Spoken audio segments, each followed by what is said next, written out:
Seberapa penting sebetulnya, apakah perlu untuk mengenal watak anak ini? Wah, ilmu watak ini bukan untuk kita jadi sok keren gitu ya. Nah, ini untuk mengenal watak ini dari umur berapa sih, Bah, sebetulnya untuk watak anak ini? Ya, sebetulnya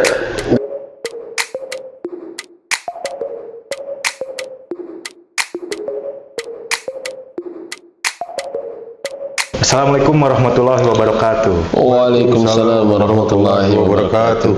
Alhamdulillah hari ini kita dengan set baru nih ya. Iya, Pas baru ya, betul, Insyaallah. set baru nih. Jadi yang kemarin-kemarin kan kita set sebelumnya kan sudah berapa episode ya? Kemarin udah ada lebih dari 3 mungkin ya? Lebih dari 3. Ada 3 episode. 4 ya. 4 kayaknya. Kita mau cari suasana yang baru ya. beda. Biar lebih segar.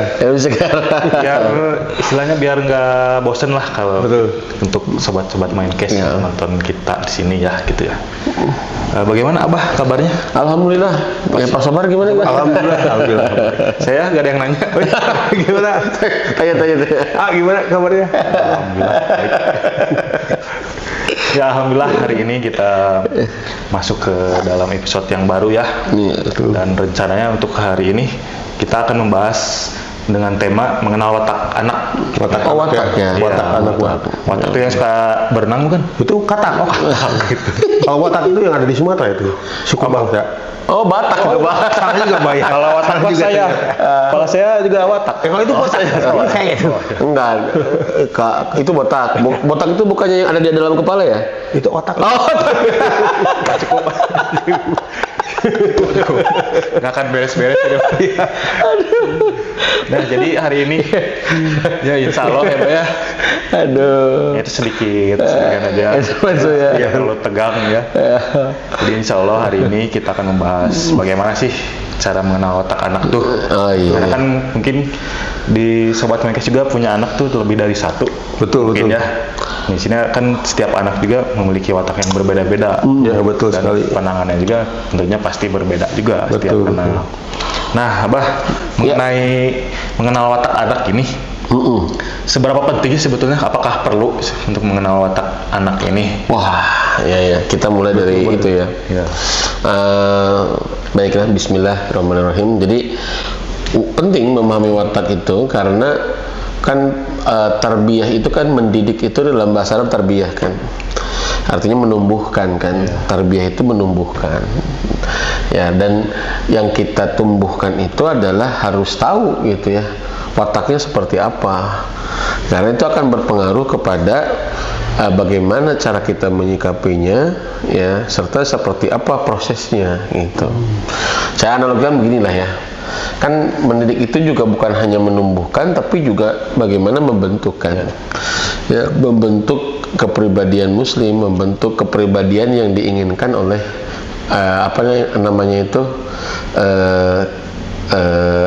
oleh Al-Quran dan Sunnah kan gitu ya, oleh Al-Quran dan hadis. Nah, artinya kan harus dibentuk tuh. Betul. Ya. Nah, sebelum dibentuk itu, seharusnya kita mesti paham kalau dianalogikan kepada barang lah kata watak itu. Maka kalau kita mau bikin meja, maka kita mesti paham nih, ya. Ini bahannya apa nih? Watak itu bahan dasar. Bahan dasar dari itu sendiri ya. Iya betul, bahan dasar dan itu adalah sudah pemberian dari Allah aja ya. Ada yang meja itu ada yang dari besi, itu kan ya. Ada yang dari apa lagi? Kayu, batu, plastik. Ya. Nah, kalau kita paham bahan dasarnya, ini membantu kita untuk bagaimana cara yang efektif ya dalam membuat meja. Dan kita pun, ekspektasi kita pun atau harapan kita pun itu akan disesuaikan dengan bahan dasar itu kan.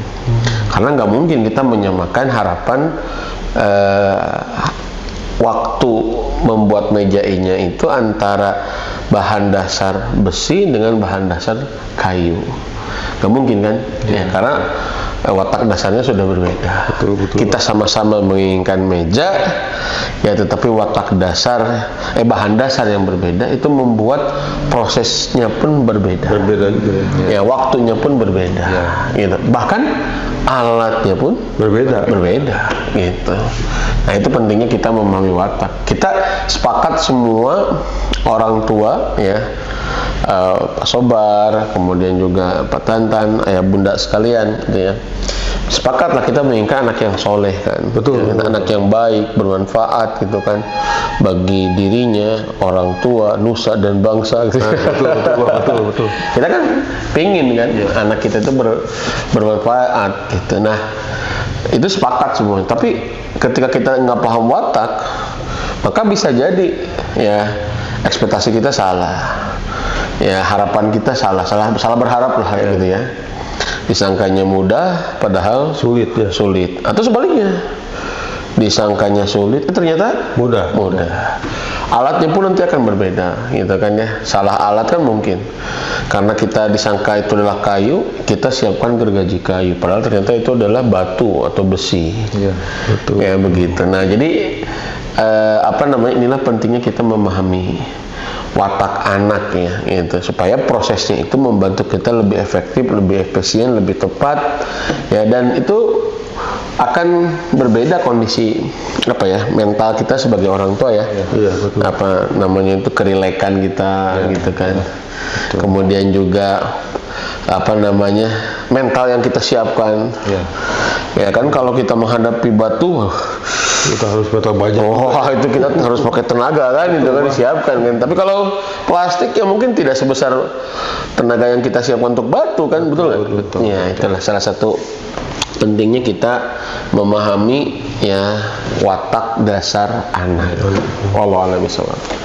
Terus untuk bagaimana caranya mengenali watak anak itu sendiri, Pak? Nah, sebetulnya kalau kita mengenali watak dasar anak itu, kadang kalau yang sudah ahli mah dari muka aja kelihatan. Dari muka. Ya, semenjak bayi itu dari muka udah kelihatan. Itu udah di bidangnya berarti, Pak ya? Oh iya, tapi itu harus ahli lah ya. Kayak ibu-ibu lah.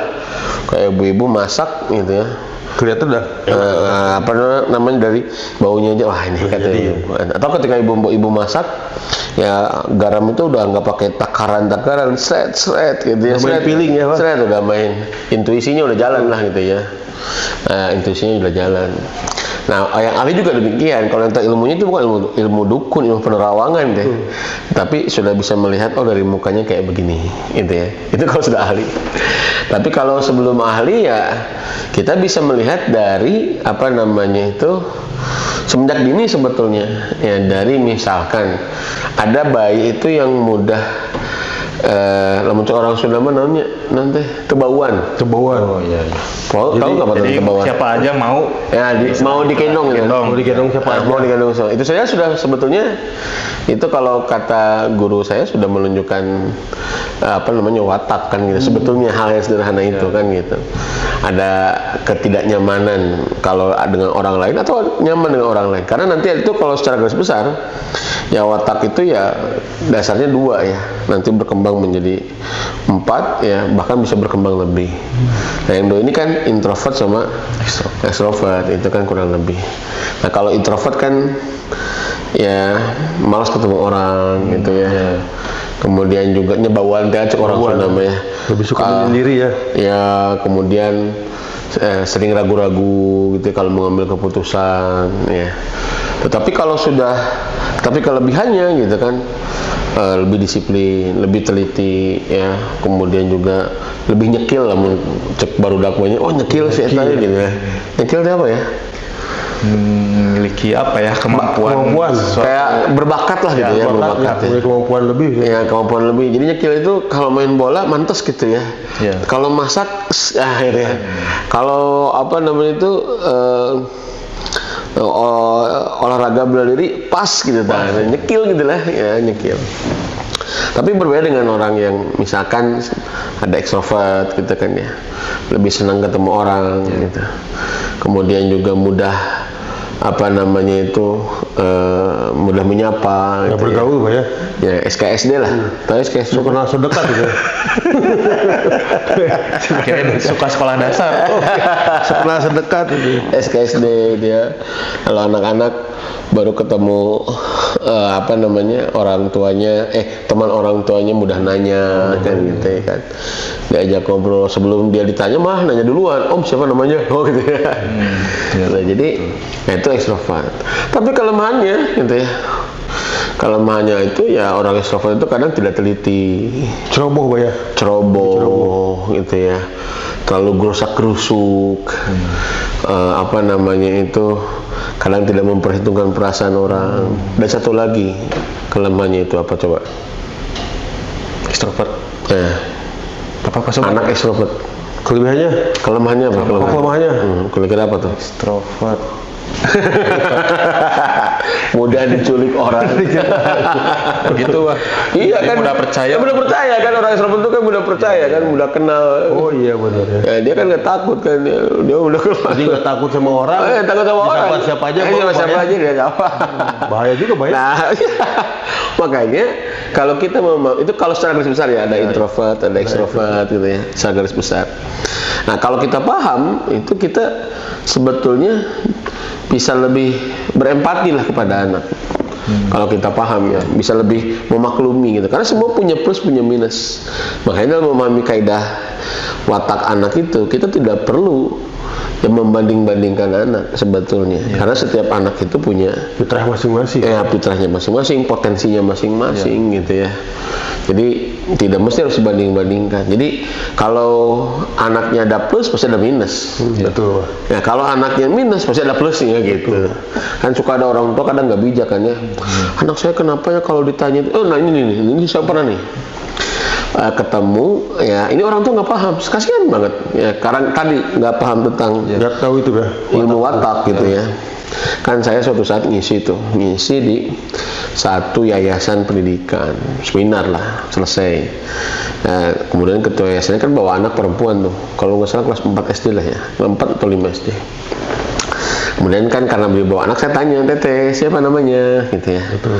Dia malu-malu gitu, bahkan mundur ke badan Belakang ibunya. ayahnya mundur gitu ya. Ayahnya bilang gini, Teteh itu dijawab, ditanya sama abah itu ditanya, Teteh jawab gitu ya. Saya paham dia anaknya kayaknya introvert nih. Saya bilang nggak apa-apa Pak, nggak apa-apa gitu. Tapi orang tua karena tidak paham merasa bahwa anaknya malu-maluin orang tuanya, tidak menghargai ya. Ditanya nggak dijawab gitu. Padahal ya itulah Karakternya itu. ya watak gitu ya. Walaupun tentu kaidah selanjutnya bahwa ketika tadi setiap watak itu ada plus ada minus ya. Kaidah selanjutnya bukan berarti kita membiarkan anak itu berakhlak buruk. Betul. Ngerti nggak? Ya, misalkan, anak ekstrovert ini kekurangannya adalah ceroboh. Udah biarin aja. Biarin aja. Karena itu anak ekstrovert. Ini emang anak ekstrovert gitu. Biarin dia ceroboh. Sampai dia lupa nyeluh uang di mana, taruh tas di mana. Bahkan mungkin dia lupa siapa ya ibunya. Nggak mungkin ya. Nggak baik Ya, biarin dia mah anak ceroboh nggak juga gitu. Tapi tetap kita stimulus. Cuman tadi sama-sama mau buat meja. Betul. Ya. Dengan bahan berbeda. Akhirnya prosesnya pun berbeda. berbeda. Bahkan caranya pun berbeda gitu.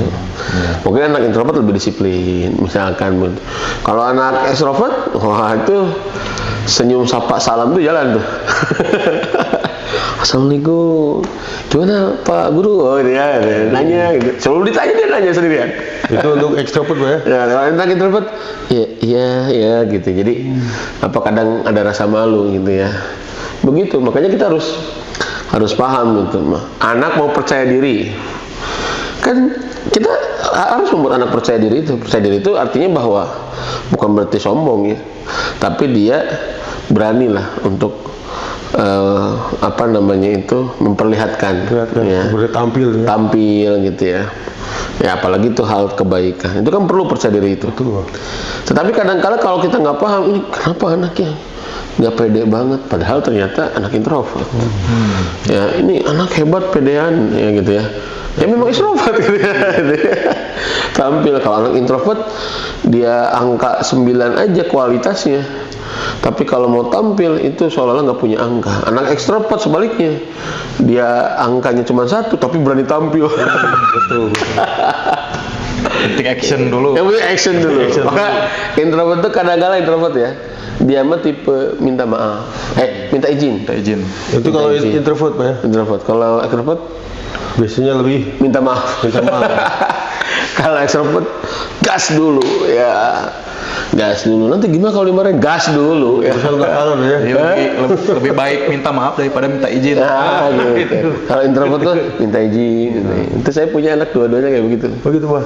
Ya, nah di 2 tipe itu gitu. Malah adiknya yang ekstrovert itu kan, wah, adiknya mah punya ilmu dikit aja, wow berani tampil. Kakaknya kadang-kala kalah sama adiknya. Tapi saya tidak mencela adiknya itu. Kamu itu jangan misalkan, kamu itu jangan terlalu berani misalkan gitu ya, atau apa, enggak ya, saya biarkan tetapi dididik untuk lebih hati-hati gitu ya, lebih diarahkan lagi kan kalau kita bikin ngegergaji kayu sama ngegergaji plastik sama ngegergaji besi itu beda kan. Betul Pak. Saya nggak tahu ada gergaji batu nggak. Kalau gergaji batu kayaknya pakai pahat kalau batu. Pahat ya, enggak, siapa tahu kan saya ada gergaji batu gitu ya. Kayaknya ada, Pak. Pakai mesin loh ya. Ada Pak, mesin. Ada Pak kayaknya ya. Mesin. Ada. Kayak gerinda gitu ya. Iya. Saya pernah lihat kalau nggak salah ya. Artinya kan itu kehati-hatiannya berbeda kan. Kalau gergaji kayu lah dengan gergaji besi lah dengan plastik. Ya kan tenaga kita itu beda Pak yang kita kalau manual ya. Kalau manual misalkan kan beda Pak. Kalau plastik lebih hati-hati gitu ya. Gitu kan. Itu ya. Iya. Nah, sama karena kayak begitu. Jadi kalau ini anak ini introvert nih. Berarti kalau ngenasihatin dia dalam hal disiplin ya mungkin lebih mudah. Tapi kalau anak ekstrovert, harus agak pakai tenaga. Betul. Jadi bisa dilembek-lembek Pak ya. Bisa dilembek-lembek. Artinya bukan berarti kasar. Iya. Nah, tapi mungkin ketegasannya ditambah gitu. Iya. Begitu. Walau alam bisawab. Berarti tidak menutup kemungkinan kan ini ada 2, kita simpulkan mungkin ya untuk awal ini ada 2 sifat watak, introvert dan extrovert. Iya, apakah bisa di tengah-tengah jalan si introvert ini lebih mengarah ke extrovert berubah atau sebaliknya gitu? sangat mungkin berubah ya. Dalam artian berubah itu adalah karena sudah banyak dibentuk. Berarti watak itu sendiri bisa dibentuk Pak ya? Bisa dibentuk ya. Jadi watak itu, karakter itu ada watak bawaan, ada watak bentukan gitu ya. Makanya ya kayak tadi lah, meja itu kan semuanya kan bisa dibikin meja kan gitu ya, tetapi tadi prosesnya bisa berbeda gitu kan, alatnya bisa berbeda begitu. Jadi kalau saya makanya kalau dalam masalah ini menurut saya jangan terlalu dalam juga kita untuk bisa memahami anak. Yang kita pahami ya secara sederhana gitu ya. Kemudian yang mesti dilakukan adalah bagaimana terus mendidik iman anak itu. Itu yang terpentingnya Pak ya? Ya, yang terpenting itu. Kenapa? Karena dengan pendidikan iman inilah nanti plusnya tidak jadi takabur, minusnya tidak jadi kurang bersyukur gitu. Ngerti nggak? Betul. Ya, jadi tapi kalau dia dengan iman, plusnya jadi bersyukur gitu. Minusnya jadi tidak kufur. Ngerti nggak? Ya. Ya, tapi kalau nggak tanpa iman, plusnya jadi takabur. Orang ekstrovert merasa lebih pede, lebih berani gitu kan ya, lebih bisa menguasai, lebih pintar ngomong gitu. Tapi itu tidak jadi takabur kalau tumbuh imannya. Kalau tidak tumbuh imannya, ya jadi lepas semuanya juga. Sesuatu yang tidak dilandasi oleh iman itu adalah kehidupan yang buruk, kondisi yang buruk. Makanya kan Allah berfirman dalam Quran surat An-Nahl itu, a'udzubillahi minasyaitonirrajim, man 'amila sholihan min dzakarin aw untha wa huwa mu'min. Nah ini. Falanuhyiyannahu hayatan thayyibah. Barang siapa yang beramal soleh, ya baik laki-laki ataupun perempuan, wa huwa mu'min, dan dia itu orang beriman. Apa kata Allah? Falanuhyiyannahu hayatan thayyibah. Maka akan kami berikan, kata Allah, kehidupan yang baik.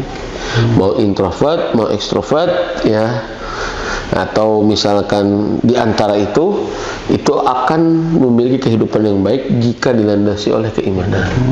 Makanya jangan terlalu juga kita detailing gitu, terlalu detail, bahkan terlalu khawatir gitu ya.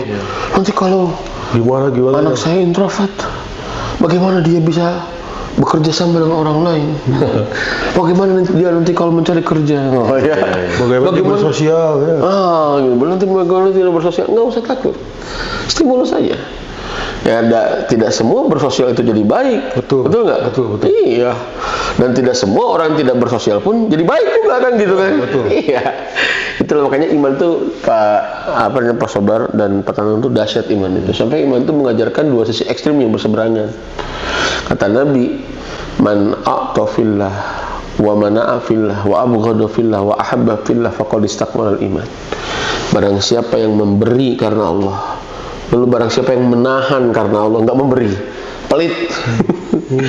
Barang siapa yang mencintai karena Allah, dan barang siapa yang membenci karena Allah. Cinta dan benci itu kan dua sisi ekstrim yang berseberangan kan? Berbeda. Betul enggak? Iya, betul. Ya, maka kata Nabi, kalau sudah seperti itu, maka dia sudah sempurna imannya. Jadi iman itu mengajarkan kita untuk bisa, walaupun kita sulit untuk bisa sempurna gitu ya. Dan mungkin satu hal yang nggak mungkin ya kita sempurna. Tapi ketika iman itu tumbuh, ya maka tidak sempurna, tapi juga tidak memadorotkan. Betul. Ya, kekurangannya itu tidak jadi mencelakakan lah, membinasakan. Wallahu a'lam bishawab. Maka saya selalu ingatkan ke teman-teman bahwa ya, kepada para orang tua gitu ya, Anda sekalian ya, bahwa ya ilmu watak ini bukan untuk kita jadi sok keren gitu ya. Enggak, justru ilmu watak ini menurut saya adalah salah satu tools atau alat yang membuat kita tambah bersyukur sebetulnya. Ya, sehingga kita bisa mendidik dengan rileks dan lebih optimis gitu. Rileks itu tenang gitu. Optimis itu jadi semangat. Kenapa? Karena oke sih anak saya misalkan pendiam, tapi dia gitu ya. Jadi lebih bersyukur kita, lebih rileks ya. Dan kemudian kita lebih jadi optimis. Kenapa? Karena ya dengan kekurangannya itu akan terhindar juga dari keburukan. Dengan kelebihannya itu kan nggak semua pekerjaan itu membutuhkan banyak ngomong, Pak. Ya, betul. Betul. Betul nggak? Betul. Iya, kan gitu. Kalau orang produksi jangan banyak ngomong, Pak, banyak kerja, Pak. Kita memberikan contoh dengan gerakan. Ya, kalau orang marketing baru, Pak. Betul. Ada bidangnya lah. Ada bidangnya masing-masing. Jadi rileks aja. Justru menurut saya ilmu watak ini membantu kita makin bersyukur. Akhirnya kita mendidik dengan rileks dan mendidik dengan optimis. Ya. Wallahu a'lam bishawab. Jadi intinya di setiap anak itu dibekali dengan fitrah ataupun watak masing-masing. Betul? Kita mendampinginya atau merawat anaknya itu harus dibarengi dengan iman. Betul. Bagaimana caranya anak itu tumbuh dengan akhlak yang mulia, yang baik. Betul. Makanya kan para sahabat juga kan tidak semua ahli di semua bidang. Betul. Betul nggak? Ya, para sahabat itu kan punya kecenderungan amal soleh masing-masing. Jadi keunggulan amal soleh masing-masing. Makanya kenapa kalau kita tafakuri ya, atau kita tadaburi misalkan, kenapa amalan sunat itu jauh lebih banyak daripada amalan wajib, itu nggak? Iya. Amalan sunat itu lebih banyak daripada amalan wajib. Sholat yang wajib ada berapa? 5 Waktu. 5. waktu. Cuma 1, Pak. Sholat itu yang wajib itu sholat 5 waktu. Iya. 5 waktu. Pak. Iya. Berarti sholat yang wajib ada berapa? Ya, Sholat yang wajib ada berapa? 5 waktu. Ada 1. 5 waktu. Ya, sholat 5 waktu. Betul. Iya. Saya tanya sekarang, sahur yang wajib ada berapa? Mau bilang 30? 1. 1 sahur. Betul, Pak. Betul nggak? Betul. Jadi ya, kalau saya sholat yang wajib ada berapa? Ada 5. Enggak, ada 1. Sholat 5 waktu. Ya, sholat sunat itu kan banyak kan? Banyak. Betul. Artinya bahwa kenapa yang sunat itu lebih banyak pilihan? Supaya memang kita tuh diberikan sesuai dengan kecenderungan masing-masing. Ada orang yang senang dengan sedekah, ada orang yang senang dengan sholat, ada orang yang senang dengan melayani orang lain gitu. Betul nggak? Beda-beda Bah. Wah, surga itu luas Pak. Makanya kalau orang punya orientasi akhirat, tenang hidupnya. Kenapa coba? Karena pintu surga itu luas Pak. Tapi Bapak, Pak Tante sama Pak Sobar pernah nggak nemuin kalau pas akhir Ramadan itu, ya di mal-mal itu berdesakan? Sering Bah. Sering kan? Sering, Kenapa? pasti. Karena mall itu kecil. Pintunya satu. Pintunya sedikit gitu kan, udah kan? Pintunya sedikit, orang udah mah kecil, pintunya sedikit, orang yang mau banyak. Betul. Ya, surga itu luas. Makanya anak kita itu, kalau kita mendidik anak gitu ya, tumbuhkan kecintaan kepada, tumbuhkan iman. Nanti mereka akan melaksanakan yang wajib dan memilih yang sunnah. Ya. Mengenal wataknya memang diperlukan untuk orang tua ya. Betul. Sebagai orang tua, Iya. bagaimana cara mendidik si anak itu. Betul. Kita mau pakai tools yang mana nih? Tidak bisa sembarang tools mungkin ya. Iya. Seperti itu ya, Bah ya. Betul. Pak Sobar gimana? Sudah mengenal watak anaknya belum? Alhamdulillah sih, kalau untuk yang perempuan dua-duanya kayaknya introvert ya. Karena mereka suka apa lebih izin dan pemalu. Kalau malu itu harus saling berdampingan. Betul. Berbeda dengan yang Laki-laki. laki-laki itu. Dia lebih pemberani, walaupun sebelumnya kalau ketemu orang baru dia ngerem dulu nih. Jadi dekat nggak sama orang tua saya atau sama saya nih. Udah kenal dia udah langsung berani. Masya Allah. Sip. Alhamdulillah. Jadi kita bisa lebih bijak mudah-mudahan. Betul. Intinya adalah kita lebih bersyukur dalam mendidik anak. Betul. Ya. Jadi intinya kalau misalnya orang tua nih masih ada rasa khawatiran, anak saya introvert, anak saya ekstrovert, sebetulnya jangan khawatir juga ya, Bah ya. Betul. Jadi memang baik lagi ke orang tuanya sebetulnya. Betul. Mau bagaimana ini menangani kekhawatiran tersebut Iya. seperti apa, dan tidak lupa juga harus dibekali dengan iman itu tersebut ya. Betul. Itu yang paling utama. Penting utama ya.